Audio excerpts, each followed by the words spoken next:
안녕하세요. 저는 결혼 생활을 20여 년 동안 해온 아줌마입니다. 저와 같은 나이대의 분들은 다들 조금은 힘든 시집살이도 겪으셨을 테고 서름 겪으신 분들이 많으실 텐데요. 그래서 제가 겪었던 이야기도 한번 들려드려 볼까 해요. 저는 결혼을 하면서 분가 허락을 못 받았어요. 그래서 20여 년 동안 시어머니를 모시고 살아야 했죠. 요즘 친구들은 이 이야기만 들어도 경악을 하고 대단하다고 혀를 내두르더라고요.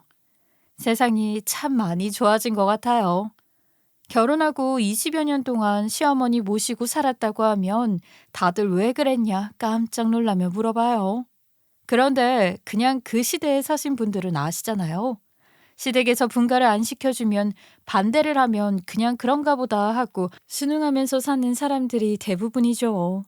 저도 22살 한참 어릴 때 결혼을 했어요. 그러니 시어머니가 그러시더라고요. 나이도 어리고 요리니 살림이니 해본 적도 없을 텐데 아이 처음부터 무슨 분가야. 얼마나 엉망으로 해먹고 살려고. 내 딸이다 생각하고 지금부터 차근차근 가르쳐 줄 테니 너도 같이 살면서 좀 더 배우고 그러고 나서 분가해라. 바로 분가해봤자 집 꼬락서니도 엉망해. 맨날 바깥 음식이나 사 먹겠지. 그렇게 그냥 분가하지 말고 일단 같이 살아라 라고 하시는데 제가 거기다 대고 싫어요 어머님 할 수가 없으니 그러기로 했어요. 근데 나중에 분가하겠다고 말하는 게 엄청 눈치 보이고 말 꺼내는 것부터가 쉽지가 않더라고요.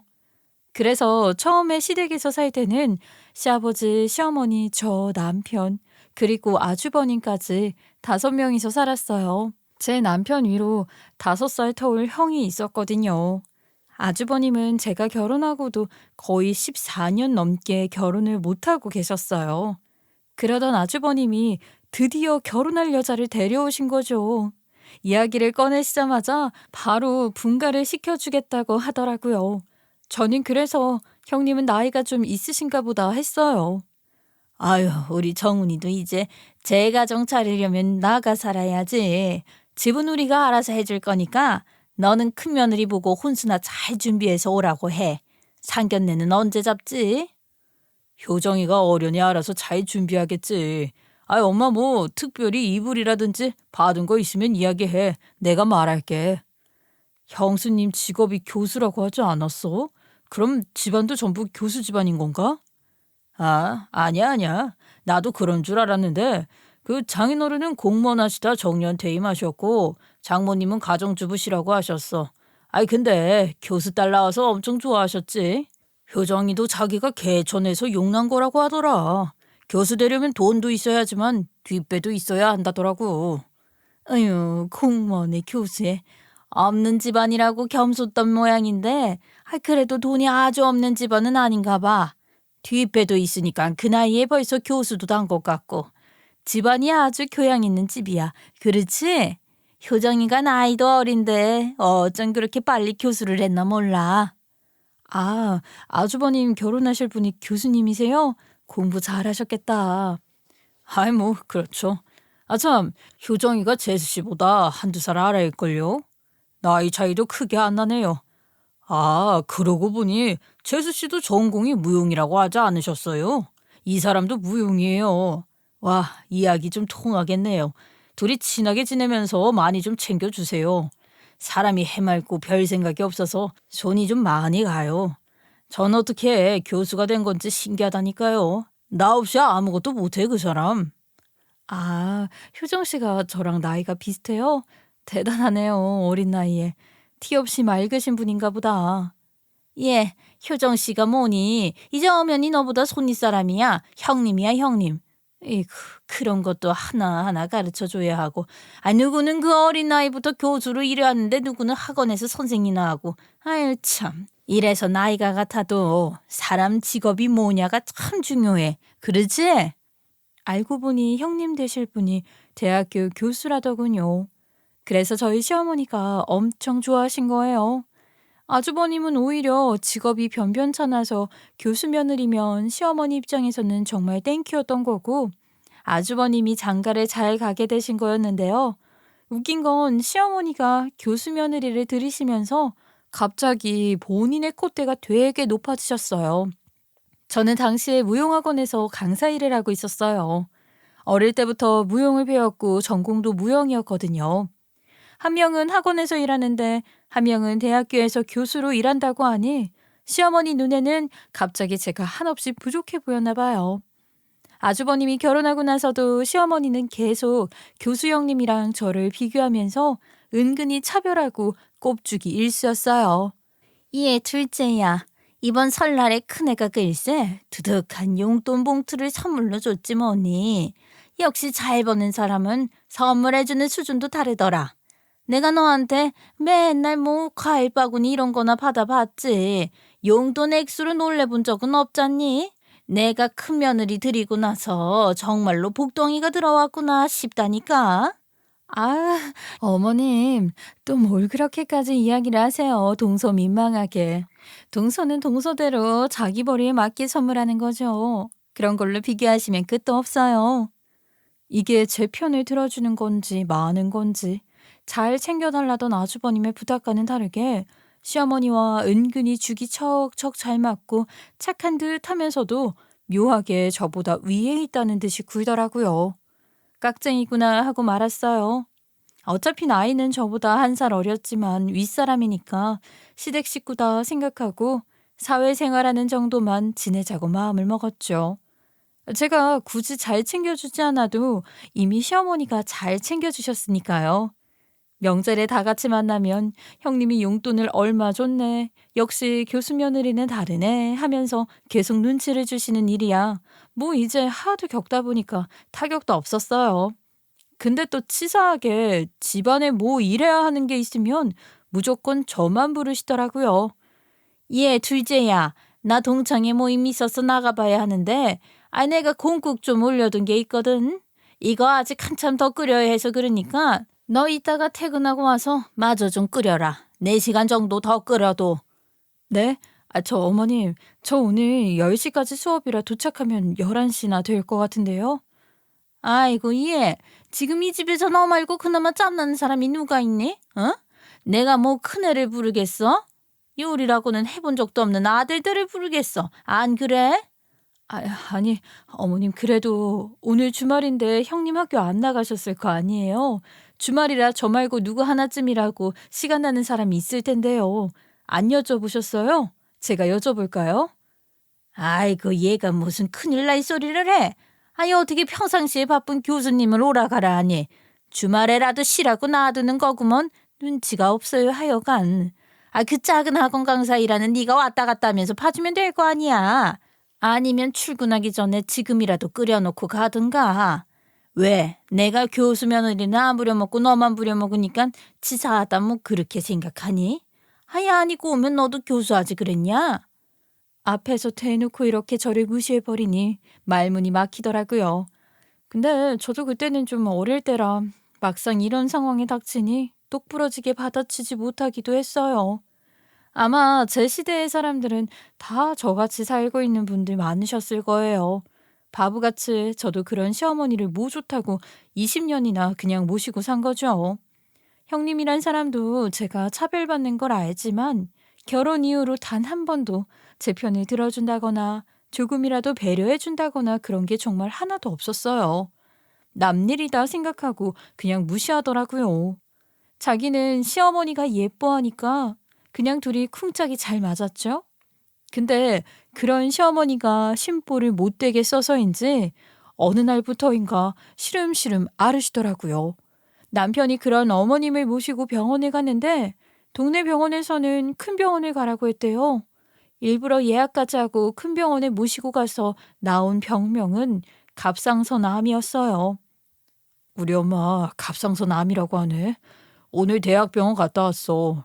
방사선 치료랑 항암 치료랑 하려면 병원 자주 왔다 갔다 해야 하는데 엄마가 기력이 많이 쇠해서 모시고 다녀야 할 것 같아. 어? 아휴, 큰일이네. 아예 입원을 하셔야 하는 거 아니야, 그러면? 수술해야 하는 건 아니니까 입원까지는 아니고 외래로 왔다 갔다 하면서 치료받아보자고 하시더라고. 엄마 나이도 나이니까. 항암 치료를 위해 병원을 왔다 갔다 모시고 다녀야 하는 상황이 닥친 거예요. 그런데 또 당연히 이 일은 제 몫이라는 분위기가 형성이 되었어요. 그깟 학원 선생 나부랑이가 입에 밴 시어머니는 당연히 제가 다니던 일 전부 그만두고 본인을 감경해야 한다는 눈치더라고요. 내가 기력이 딸려서 혼자서는 죽어도 못 가겠고, 아유 중간에 가다 길 한복판에서 쓰러지기라도 하면 어쩌니. 보호자가 꼭 같이 와야 하는데. 아 예지 네가 좀 나랑 병원 다녀야겠다. 솔직히 그렇잖니. 멀쩡히 회사 다니는 네 남편 보고 하라 할 수도 없고, 아 그렇다고 이제 한 집안 가장이라 열심히 돈 벌어야 하는 장남한테 하라 할 수도 없고. 큰애도 교수인데 당연히 네가 그만두는 게 제일 낫지 않겠니? 솔직히 저도 일 그만두기란 부담스러웠어요. 저도 제 아들이 있었고 고등학생이니까 이것저것 교육비도 들어가는 상황이라 맞벌이를 해도 모자라는 상황이었으니까요. 공부를 못하던 아이도 아니에요. 전교권에서 노는 아이라 있는 돈 없는 돈 열심히 벌어 지원해 주려고 악착같이 살아온 거였거든요.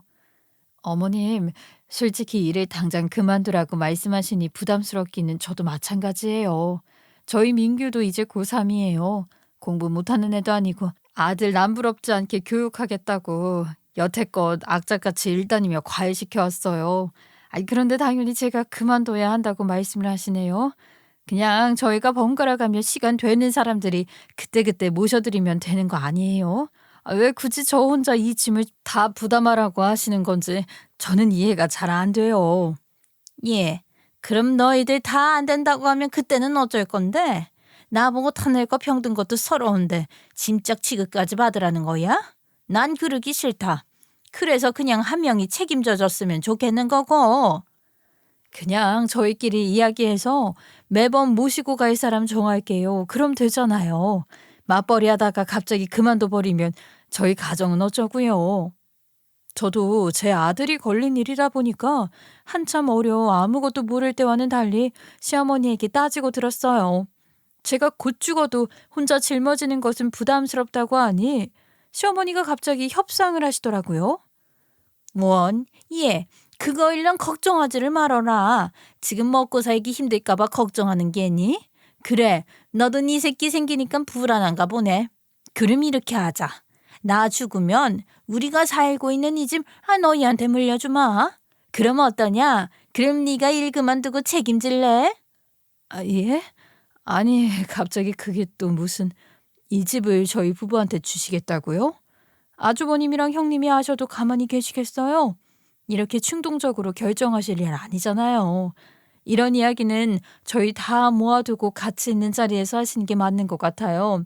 이러실 거면 제가 이번 주 주말에 다들 모이시라고 할게요. 그 자리에서 제대로 이야기해 주세요. 그러시겠다고 하면 저도 주말까지 생각해 보겠습니다. 그래. 원 깐깐스러워서. 이번 주 주말에 다들 모이라고 해라. 다들 있는 데서 이야기하마. 그럼 됐니? 집을 물려주신다고 해도 그게 진짜인지 가짜인지도 모르고 괜히 제가 뒤에서 시어머니를 꼬셔서 집을 물려받은 되바라진 둘째 며느리가 되는 건 아닌가 걱정도 됐어요. 나중에 시어머니가 뭐라고 말을 바꾸실지도 모르니 모두가 있는 앞에서 이야기를 하시면 저도 생각해 보겠다고 한 거죠. 그런데 제가 그렇게까지 말을 하니 시어머니가 알겠다고 하시더라고요. 솔직히 그리 흔쾌히 저의 제안을 받으실 줄은 몰랐어요. 주말에 집안 사람들이 모두 모였고 시어머니는 그 자리에서 제게 했던 말과 똑같이 이야기를 했어요. 나는 다 늙어 병 걸린 것도 서러운데 너희들이 돌아가면 오늘은 형님이 해라. 오늘은 동서가 해라. 오늘은 둘째가 가라. 싸우면 나를 짐짝 취급하는 건 두 눈 뜨고 절대 못 본다.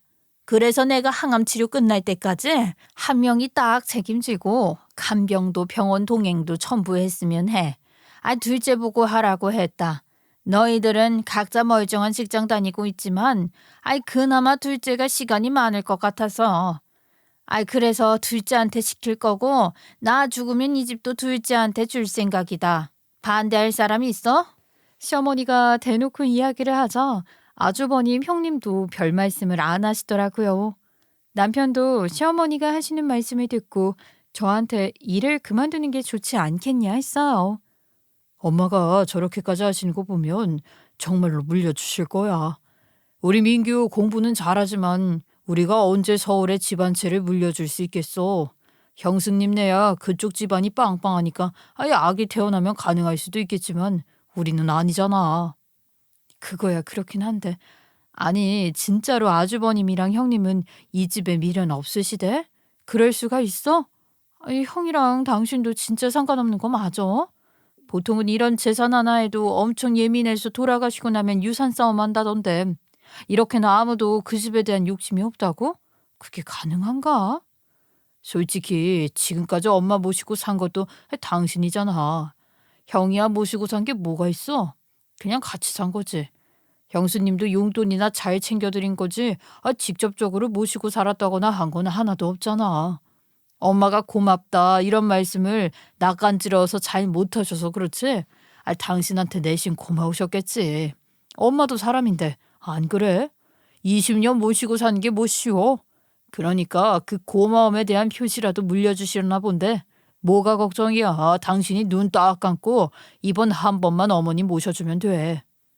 남편이 그렇게까지 이야기를 하는데 듣고 보니 맞는 말 같기도 했어요. 지금까지 모시고 산 것도 있고 그러니까 제가 대놓고 부담스럽다, 일 못 그만둔다 했을 때 뭐라고 난리치시지 않고 집을 물려주시겠다며 저를 회유하신 건가 싶었죠.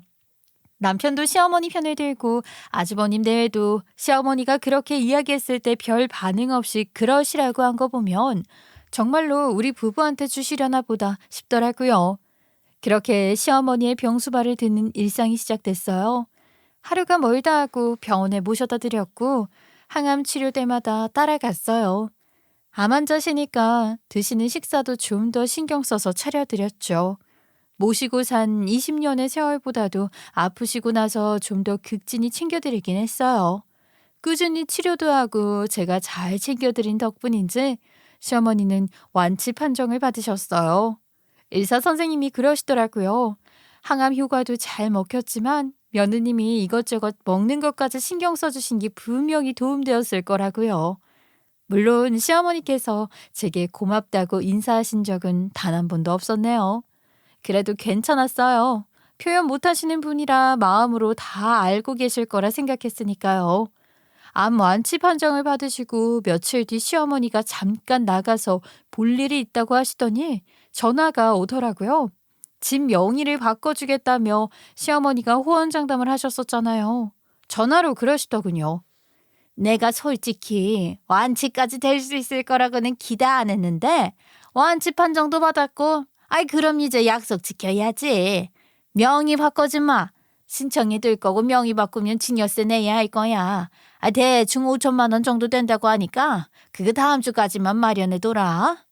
그러시더라고요. 그래서 저도 바로 남편과 이야기해서 적금 통장을 깨고 5천만 원을 마련해두었어요. 증여세 납부하라는 연락만 기다리고 있었죠.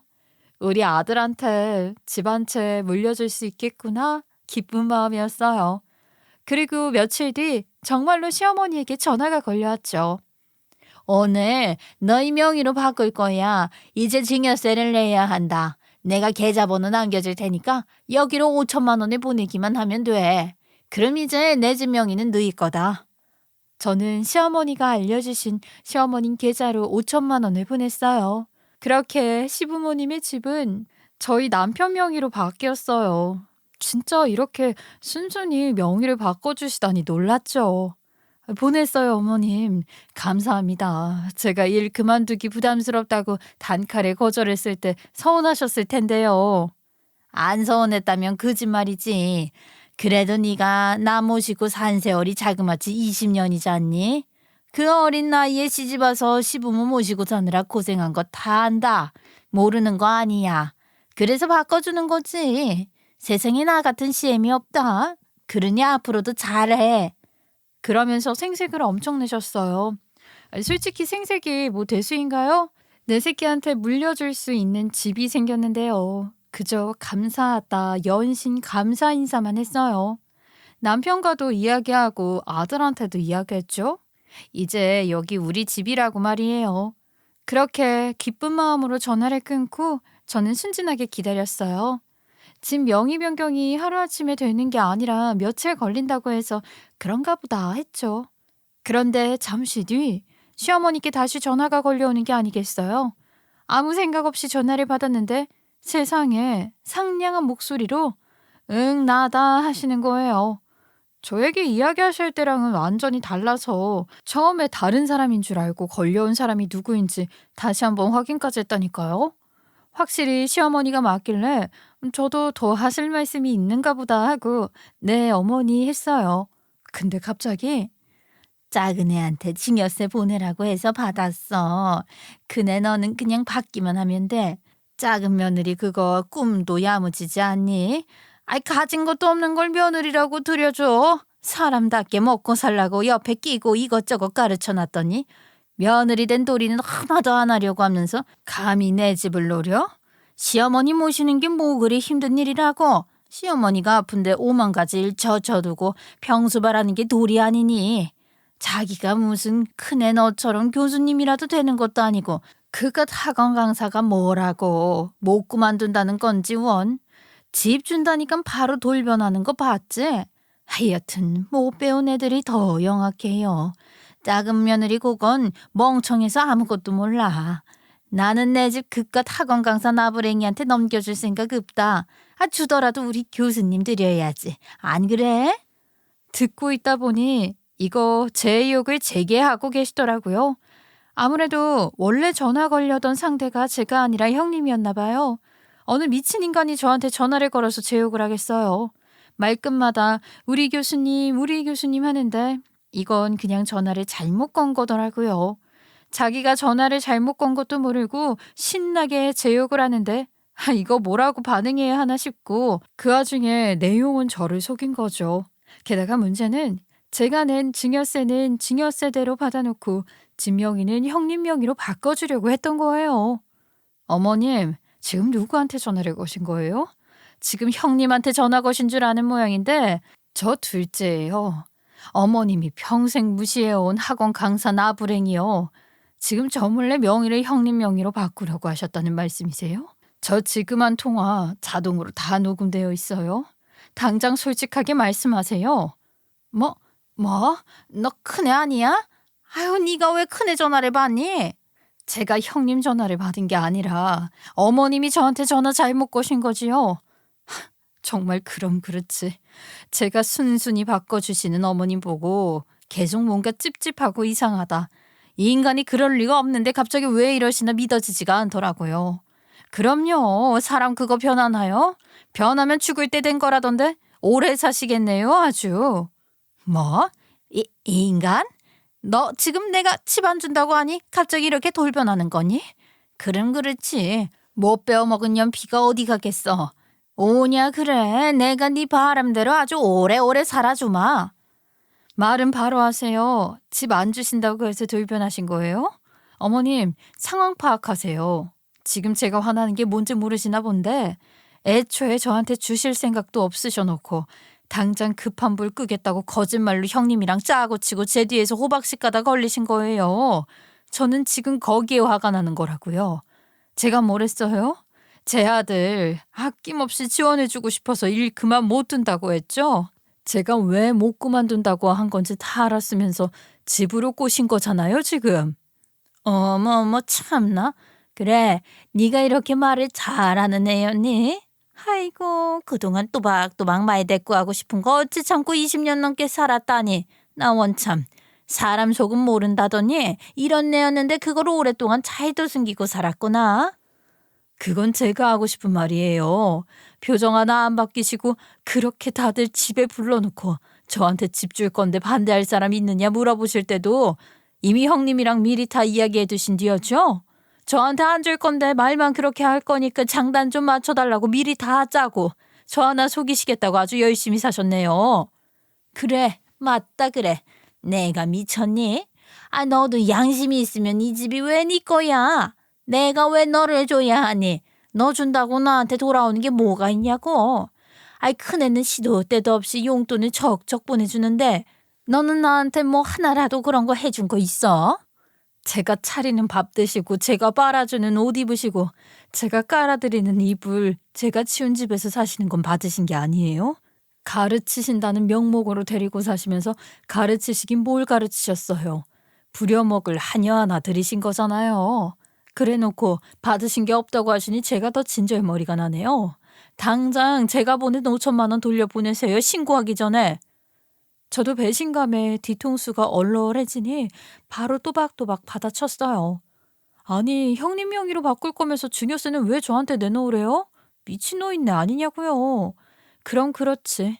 내내 찝찝하던 기분이 괜히 그런 게 아니더라고요.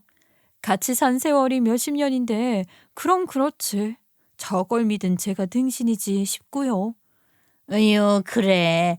대김마당에 툭 까놓고 이야기하자. 나는 너 며느리로 마음에 안 들었어. 그러니까 모시고 살라 그런 거고 분가도 안 시켜준 거야. 눈치가 없으니 바득바득 들러붙어 20년 세월 어쩌지 살았다지만 네가 큰애보다 나은 게 뭐 있니? 애초부터 너한테 내 집 물려줄 생각 없었다. 근데 네가 지금까지와 다르게 뻣뻣하게 구니 나도 힘 빼기 싫어서 집으로 너 좀 속였다 그래. 큰애 맘 상하면 어쩌려고. 당연히 어찌된 영문인지 이야기해줘야 하지 않겠어? 증여세 그까짓 거 지금 큰애가 당장 목돈 찾으러 갈 시간이 안 돼서 너한테 잠깐 보내라 한 거지? 금방 다시 돌려줄 거였어. 그래요. 그렇게 아끼고 아끼시는 형님이랑 사세요. 저는 더 이상 어머님 모시고 안 살아요. 제가 돈이 없어서 뭐 붙어 살았던 줄 아세요? 괜히 불편해지기 싫어서 그냥 참고 산 거였어요.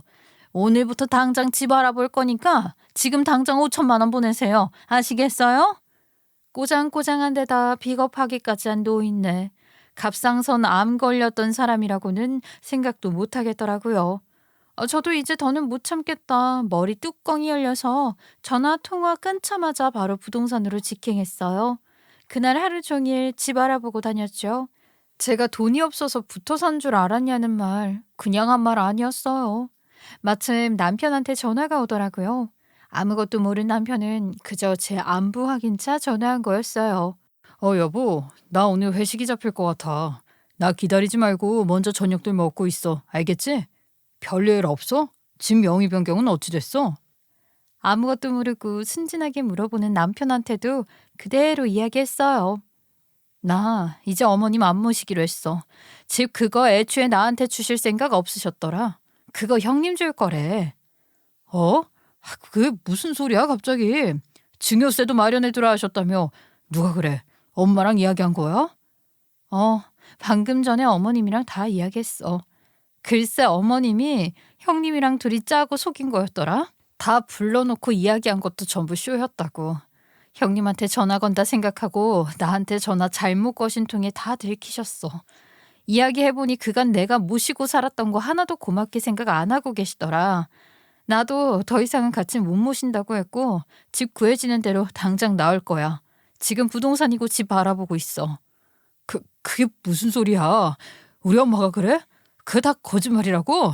아니 그럼 증여세는 왜 보내라 하셔? 대체 이게 무슨? 나는 이해하기를 포기했어. 이해하고 싶으면 당신이 당신 어머님한테 직접 물어봐. 나는 일단 더 이상 한 집에서 같이 못 살아. 그러니까 같이 나와 살던지 당신도 이런 내 선택이 마음에 안 들면 알아서 해. 어머님이 무시하시던 그깟 학원 강사 나부랑이가 돈을 얼마나 벌고 있는 줄 모르시는 모양이야? 그날 하루 종일 매물을 5개나 보고 다녔어요. 근데 웃긴 게 뭔 줄 아세요? 시어머님 집이 내 거네 네 거네 할 필요가 없었어요. 이미 집이 남의 거로 넘어가게 생겼더라고요. 글쎄 아주버님이 생각지도 못한 사고 뭉치셨죠. 시어머니 몰래 그 집을 담보로 돈을 빌린 거예요. 이유는 정말 한심하게도 사행성 노름이었어요. 노름을 했는데 돈을 전부 날렸고 그거 본전 찾겠다고 무리하게 돈을 빌리고 다녔나 봐요. 빌리다 친구한테도 손절당하니 눈에 뵈는 게 없었죠. 그러다 자기 부모님 집에까지 손이 댄 거죠. 결과적으로는 집이 경매에 넘어가는 상황이 오더군요.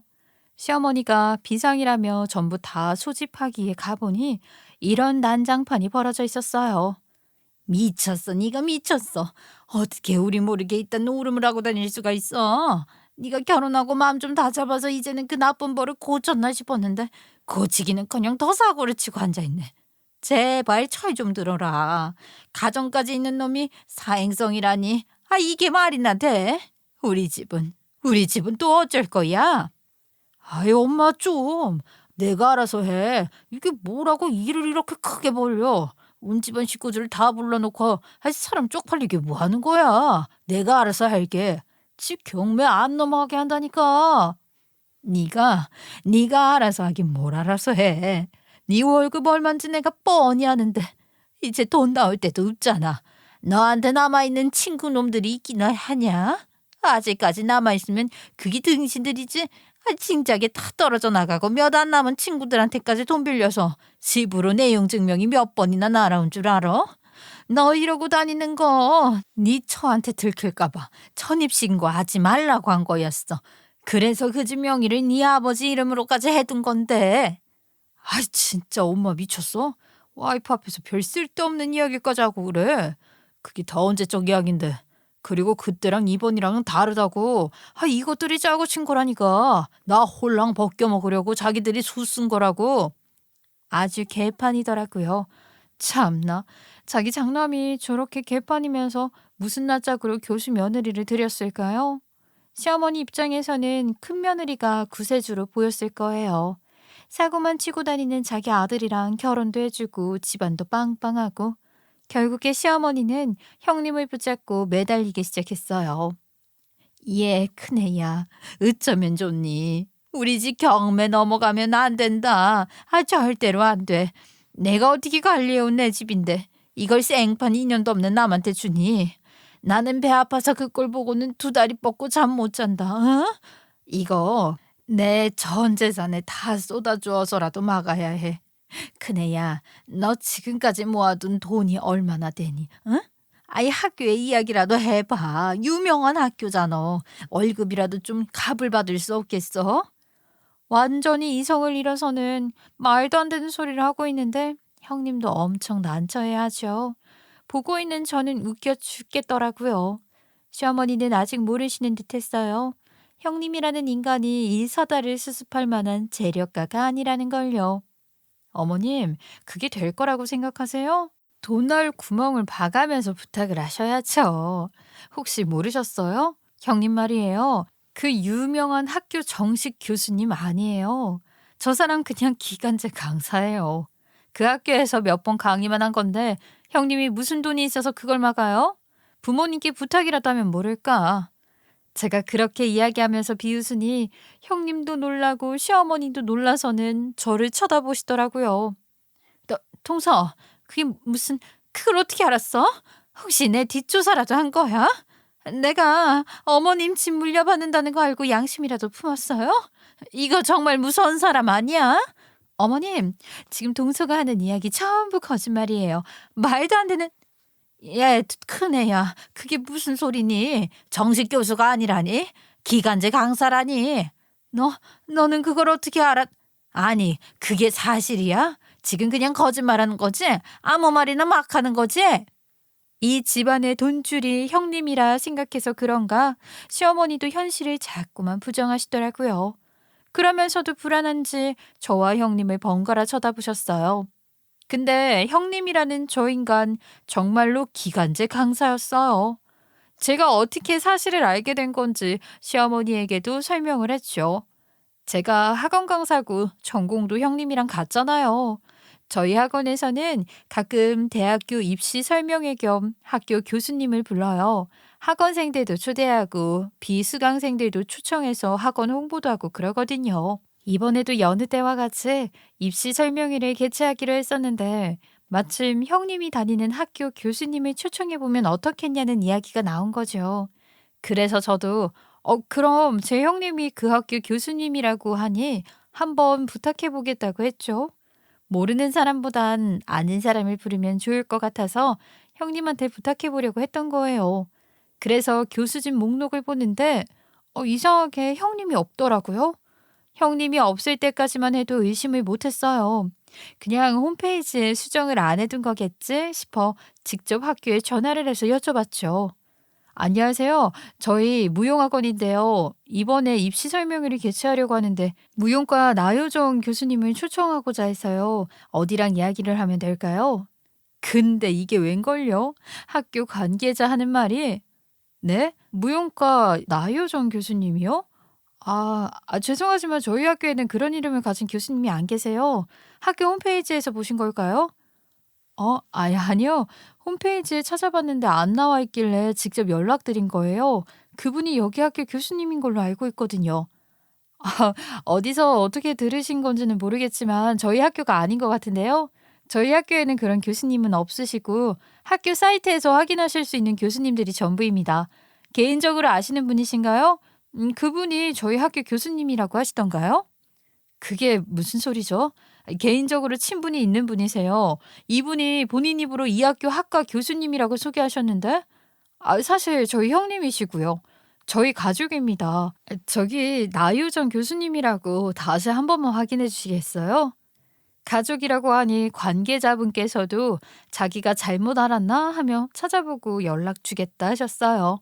몇 분 뒤 그분에게 다시 전화가 걸려왔는데 엄청 충격적인 사실을 알려주신 거죠. 나효정이라고 하셨는데 이분 교수님 아니에요. 시간제 강사님이세요. 저희 학교 교수님이 육아휴직으로 수업이 어렵게 되셔서 급하게 초청했었던 거고 1년 동안 강의했던 기록이 있으시네요. 근데 이걸 교수라고 소개를 하기에는 좀 애매하죠. 교수랑 강사는 좀 다르니까요. 네? 시간제 강사요? 아니, 그럼 여기 학교로 출퇴근하시는 분이 아니란 말씀이세요? 그렇죠. 교수가 아니라 강사고 그냥 여기저기 초청 강사로 돌아다니면서 강의를 하시는 분이에요. 강사들이 원래 그렇잖아요. 시급 받고 수업하시는 거고 한 군데 상주하시는 게 아니라 여기저기 불러주시는 대로 돌아다니시는 거요. 그러니까 저희 학교 교수님이라는 건 잘못된 정보 같습니다. 가끔 그냥 뭐 허세 부리려고 그렇게 소개하시는 분들도 계시긴 한데요. 정말 이런 분들 잘 없어요. 강사들이 이미지가 얼마나 중요한데 더군다나 가족한테까지 이러시는 분은 또 처음이네요. 학교 관계자도 이런 경우가 자주 있지는 않다면서 당황스러워 하시더라고요. 그러면서 자기 학교 교수는 절대 아니라 선을 그으시는데 그 말을 들으면서 얼마나 웃기던지요. 시간제 강사라고 무시하는 건 절대 아니에요. 저도 강사인걸요. 근데 그걸 속이고 교수라고 거짓말까지 쳐서 시어머니 사랑 독차지? 그건 그렇다 쳐도 본인 때문에 제가 무시당하고 차별까지 받고 있는 걸 뻔히 알면서도 그 거짓말을 그동안 계속 치고 있었다니. 와중에 시어머니도 그런 형님한테 깜빡 속아 둘이 삼자 대면에서 집 명의를 넘겨주려고 했는데 중간에서 장남이 사고를 치는 바람에 그냥 완전히 망한 거예요. 참나, 별로인 인간들끼리 똘똘 뭉쳐서 서로를 진흙탕 속에 빠뜨린 거나 다름없었죠. 더 웃긴 게 형님의 진짜 직업을 알고 나니 시어머니가 그렇게 무시하던 학원 강사인 제가 형님보다 더 돈 잘 번다는 게 확실해지더군요. 실은 학원 원장님이 제게 학원에서 제일 오래 일해왔다 보니 이제는 저한테 이 학원 원장 자리를 넘겨주고 본인은 아래 지방 내려가서 새로 하나 더 차리고 싶다고 하셨어요. 그랬는데 제가 시어머니 갑상선암으로 잠시 원장 자리 인수받은 걸 보류한 거예요. 원장님이 감사하게도 제가 복귀할 때까지 기다리시겠다고 해주셔서 저는 시어머니 완치되자마자 다시 학원 나갔고요. 원장님께 인수인계 받아서 제가 학원 원장이 된 지 얼마 안 되었을 때예요. 그래도 한 달에 700, 800만 원씩 들어왔죠. 경매 넘어가는 걸 막을 수 있는 건 지금 이 집안에 저 하나뿐이더군요. 이제 어쩌실래요? 그깟 학원 선생 나부랑이 말고는 지금 이 난장판을 정리해 줄 사람이 없는가 봐요. 제가 어머님이 하도 교수 며느리만 감싸고 두시니까 저도 굳이 제가 얼마나 벌고 있는지 오픈하기 싫더라고요. 그냥 내 새끼 먹이고 입히고 교육하는데 나 아낌없이 투자하면 되지 뭐 라는 생각으로 살았는데 이게 또 이렇게 사람들의 진면모를 보게 해줄 줄이야? 시어머니 그제야 제 월급이 7, 800 된다는 거 아시고는 울고불고 매달리셨어요. 둘째야, 그동안 내가 그런 줄도 모르고 저런 얼굴색 하나 안 바뀌고 거짓말을 해야 되는 뻔뻔한 사기꾼이 이 집안에 들어왔으니 일이 이렇게 된 거였구나. 내가 정말 미안했다. 내가 그간 잘 챙겨준 너를 못 알아보고 말이야. 잘못했다. 내가 정말 잘못했어. 이제라도 내가 잘할게. 그간 며느리라고 못 챙겨줬던 거 이제부터라도 챙겨줄게. 응? 지금까지 나 모시고 사느라 얼마나 고생 많았니? 더는 나 모시지 말아라. 이제부터 큰애가 나를 모시고 살 거야. 그렇지? 무릎까지 꿇고 울며불며 빌고 난리인데 이 와중에 자기도 형님한테 속은 피해자라며 형님을 욕하고 형님 탓을 하시더라고요.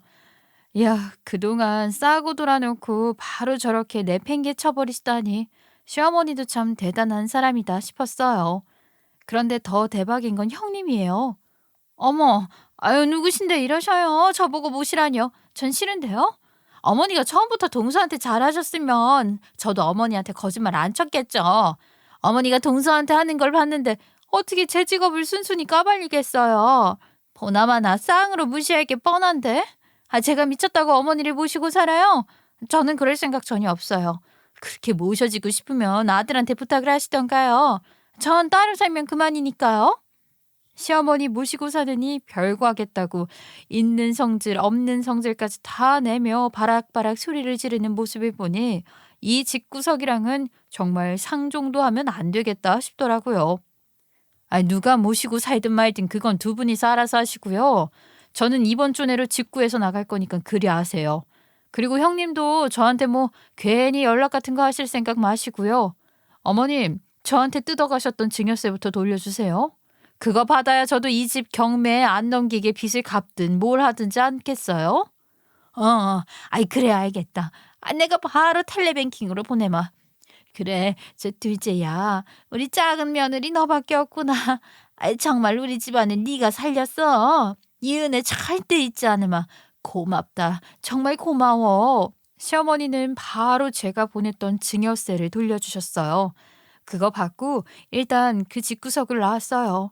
한시라도 같이 못 붙어 있겠더군요. 형님이랑 어머님이랑 아주버님까지 셋이서 지지고 볶고 있든 말든 저는 남편 데리고 나와 호텔로 갔어요. 남편이랑 솔직하게 이야기하기로 했죠. 봐서 알겠지만 나는 이제 당신 집안 사람들한테 미련 없어. 아주버님이 싼 똥까지 치워주면서 어머님 댁 가질 생각도 없고 내가 그 집 경매를 넘어가게 두지 말아야 할 이유가 없잖아? 이런 내가 너무하다고 생각해?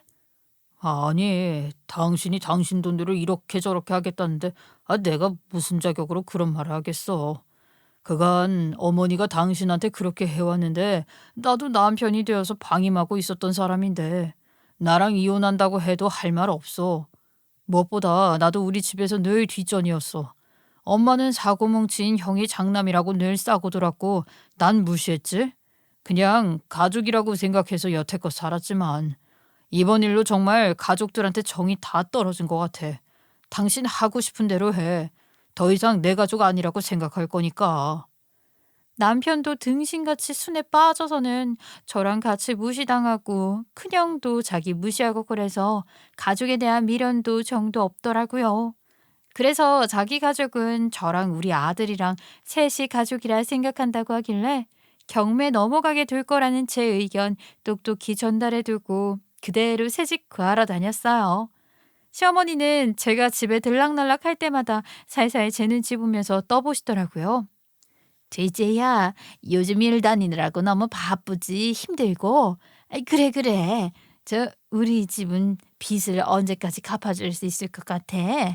내가 절대로 재촉하는 건 아니고 우리도 그냥 알고 있어야 하니까 혹시나 해서 물어보는 거다. 밥은 먹었니? 밥 차려줄까? 맞다. 어머니, 기한이 얼마나 남았죠? 저 그냥 안 갚아드리려고요. 남편이랑도 다 이야기했는데 깜빡했나 봐요. 제가 그간 참고 당해온 세월이 갑자기 스쳐 지나가면서 이걸 갚아주면 뭐하나 이렇게까지 해서 제가 이 집을 가질 필요가 없겠더라고요. 이제는 제가 월에 800만 원을 버는데요. 그렇지 않아요, 어머니? 뭐? 저 둘째야. 그게 무슨 소리니? 지난번에 분명히 증여세 돌려주면 갚아준다고 했잖니. 네가 갚아주기만 하면 명의는 그냥 네 걸로 돌려준다니까. 네가 안 갚아주면 어쩌니? 이 집 넘어가면 우리는 그냥 길거리에 나앉게 생긴 거야. 아유, 길거리에 나앉으시지는 않죠. 형님 집 있으시잖아요. 그 집 가서 사시면 되겠네요. 누군가한테 모셔지고 싶으셨던 거 아니에요? 그냥 갚아드리기만 하면 이 집에 그냥 사셔야 하는데, 아이, 그것보다야 형님이 모시고 살면 어머님도 더 편하지 않으시겠어요? 모셔주는 거 되게 좋아하시는 것 같아서요. 어머님 생각해서 그러기로 했어요. 그게 무슨 말도 안 되는 소리야. 큰애 그거나 모실 생각 하나 없더라. 그런 표독스럽고 뻔뻔한 애랑 어떻게 한 집에서 같이 산다고. 그 코키집 애가 나한테 어찌 걸 줄 알고. 저도 모실 생각 없었는데 20년 넘게 모시고 잘 살았잖아요. 형님이라고 못할 거 없죠? 아무리 본인이 싫다 해도 상황이 벌어지면 어쩔 수 없을걸요? 그리고 어머님, 혼자 사는 거 싫어서 맨날 모셔라 모셔라 한 거였잖아요.